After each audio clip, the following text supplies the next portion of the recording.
quoted, I think Kay Graham was quoting her father at the time, but some years back as saying, if you're quite rich, probably the idea of leaving your children enough so they can do anything but not enough so they can do nothing is not a bad formula. I think if you're talking about people that aren't quite rich, I see, socially I wouldn't have a system that involved inheritances, but recognizing the situation that exists, I think probably at lower levels that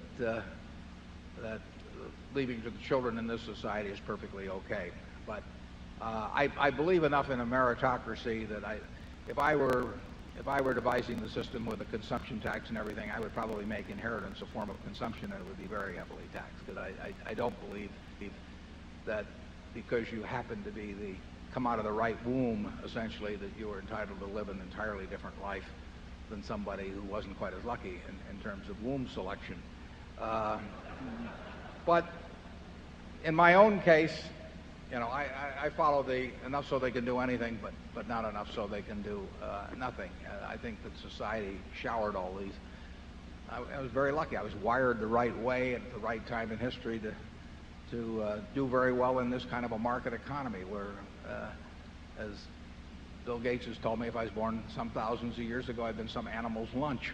I don't run very fast, and there are different assets that are useful at different times, and I'm not wired to play championship bridge or championship chess, or I'm not wired to be a basketball star or anything. It just so happens I'm in an area where it pays off like crazy to be good at capital allocation, and that doesn't make me a more worthwhile human being than anybody else or anything. It just means I was lucky, and should that luck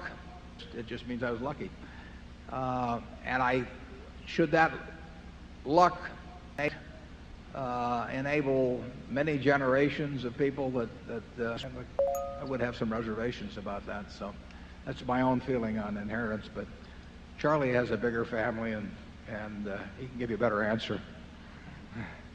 Well, I feel in a capitalist system that there should be an inheritance tax, but once that's been imposed and paid, what each person wants to do in his own testamentary arrangements is up to that person. I see very few people that I regard as ruined by money. Many of the people that I see ruined who have money would have been ruined without money.